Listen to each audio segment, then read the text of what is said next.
नमस्कार, डोंबिवली फास्टमध्ये आपलं स्वागत आहे। मी आता एका वेगळ्या अशा घटनेसाठी आज स्वतः प्रथमतः समोर आलेलो आहे। डोंबिवलीचे शिक्षण महर्षी शिक्षण सम्राट शिवाजीराव जोंधळे यांचं दीर्घ आजाराने 19 एप्रिल रोजी निधन झालं। परंतु निधन होण्यापूर्वी त्यांची परिस्थिती काय होती, कोणत्या परिस्थितीत ते होते, कोणत्या परिस्थितीतून जात होते, या सगळ्यांचा खुलासा आज त्यांचा परिवार आणि त्यांचे सुपुत्र सागर जोंधळे, जे आता जोंधळे परिवाराचे शिक्षण समूहाचे अध्यक्ष आहेत, माझ्यासोबत ते आहेत, ते खुलासा करणार आहेत। त्यांनी आज एक पत्रकार परिषदसुद्धा घेतली। नेमकं काय घडलं होतं किंवा काय झालं या सगळ्या विषयावर ते आपल्याला सांगणार आहेत। सागरजी, डोंबिवली फास्टमध्ये आपलं स्वागत। काय सांगाल की काय घडलं होतं नेमकं, की जेणेकरून आज तुम्हाला प्रेस कॉन्फरन्स घ्यावी लागेल? 19 एप्रिल 2024 रोजी आमच्या वडिलांचं जे निधन झालेलं आहे, तर हे निधन नसून ही पूर्वनियोजित कटकारस्थान करून ही हत्या करण्यात आलेली आहे। आणि ही हत्या करत असताना त्याच्यामध्ये गीता खरे आणि त्याचा परिवार हे मोठ्या प्रमाणात त्यांनी हा कट रचला, त्यांनी हे षडयंत्र केलं आणि ह्या हत्येला मेडिकल डेथ दाखवून त्यांचं निधन हे झालेलं आहे। याबाबत मी विष्णुनगर पोलीस स्टेशनला तक्रार देखील केली होती। त्याचबरोबर मी कल्याण ज्युडिशियल मॅजिस्ट्रेटकडे 156(3) खाली अर्ज देखील केला आणि अशा प्रकारच्या गंभीर हत्याकांडाची दखल न्यायालयाने घेतली आणि त्यामध्ये न्यायालयाने काल ह्या सदर तक्रारीबद्दल तपास करून, इन्व्हेस्टिगेट करून रिपोर्ट फाईल करण्याचे आदेश हे विष्णुनगर पोलीस स्टेशनला दिले आणि गीता खरे त्याच्यामध्ये काल गुन्हा दाखल सुद्धा झालेला आहे विष्णुनगर पोलीस। गीता खरे कोण आहेत? गीता खरे या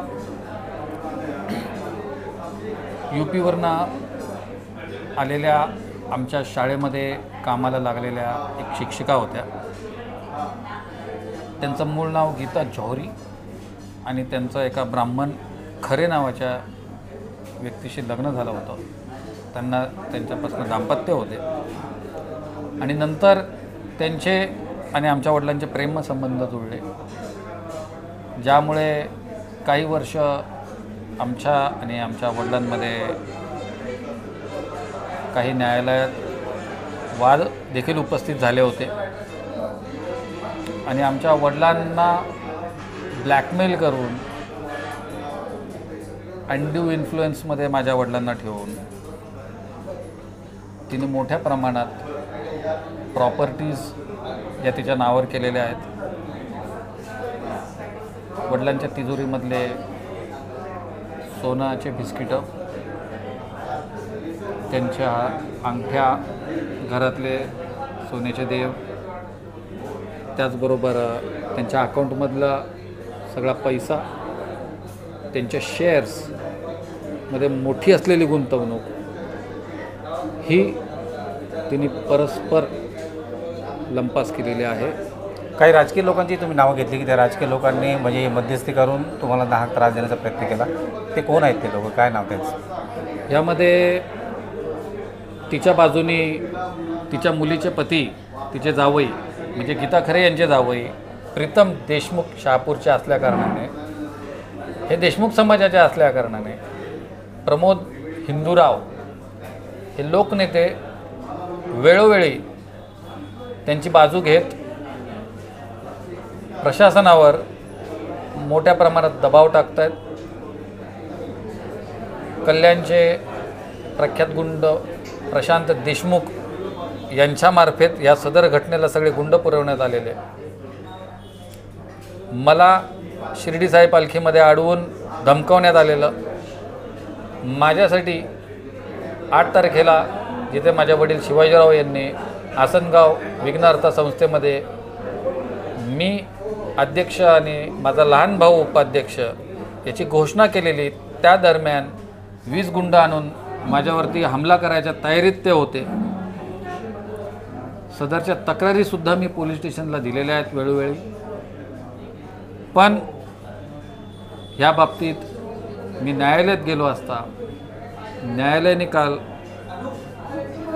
त्यांच्या ऑर्डरमध्ये इन्व्हेस्टिगेशन हे करायला सांगितल्या कारणाने काल रात्री गीता खरे, तिचा मुलगा हर्षकुमार खरे, तिची मुलगी वर्षा खरे, तिची सून स्नेहा खरे आणि वर्षा खरे यांचा पती प्रीतम देशमुख ह्या 5 जणांवरती गुन्हा दाखल विष्णुनगर पोलीस स्टेशनमध्ये झालेला आहे. माझी आपल्यामार्फत एकच विनंती आहे की पोलिसांनी त्यांना लवकरात लवकर अटक करून ह्या सगळ्या गुन्ह्यामध्ये त्यांच्या व्यतिरिक्त कोणत्या कोणत्या बड्या नेत्यांचा, कोणत्या कोणत्या बड्या गुंडांचा याच्यामध्ये हात आहे, हे पैसे जे करोडोनी आहेत, सोनं जे किलोंमध्ये आहे, शेअर्स हे खूप मोठ्या प्रमाणात आहे, हे पैसे कसे यांनी आपसमध्ये वाटून घेतलेत आणि ह्याच पैशाच्या जीवावरती त्यांनी आज माझी सुपारी मार्केटमध्ये फिरवली आहे. आज अनेक ठिकाणावरनं हे माझ्या कानावर येतं आहे की काही करोड रुपयांची सुपारी ही माझ्या नावाची मार्केटमध्ये फिरते, प्रशांत देशमुख मार्फत फिरते आणि त्याही व्यतिरिक्त अनेक गुंडांमार्फत फिरते, ज्यांना हे आश्वासित केलं जातं आहे की आपल्या केसाला धक्का लागणार नाही, आपल्यासाठी टॉपच्या मोठ्या वकिलांची फौज उभी केली जाईल, इतका पैसा वाटण्यात येईल की आपल्याला जेल आणि लॉकअपमध्ये सगळ्या सुविधा पुरवल्या जातील. आणि म्हणून अशा प्रकारचा शिवाजीरावांनंतरचा जोंधळे परिवारामधला उरलेला काटा काढा, तुम्हाला मोठ्या प्रमाणात आम्ही पैसे देऊ. नक्कीच एक धक्कादायक बातमी जी आहे आणि धक्कादायक माहिती जी आहे ती शिवाजीराव जोंधळे यांचे सुपुत्र सागर जोंधळे यांनी आपल्या डोंबिवली फास्टला सांगितले आहे.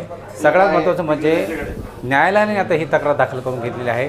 विष्णुनगर पोलीस स्टेशनच्या अंतर्गत आता तक्रारसुद्धा दाखल झालेली आहे. पोलीस आणि प्रशासन आता यावर कशा प्रकारची कारवाई करते आणि हा शिक्षण क्षेत्रात चाललेली ही एक मोठी घटना किंवा ही सगळ्यात धक्कादायक आलेली डोंबिवलीकरांसमोरची बातमी आता या कशा प्रकारे रूप घेत आहे हे पाहावं लागेल. अशा प्रकारे डोंबिवली फास्ट.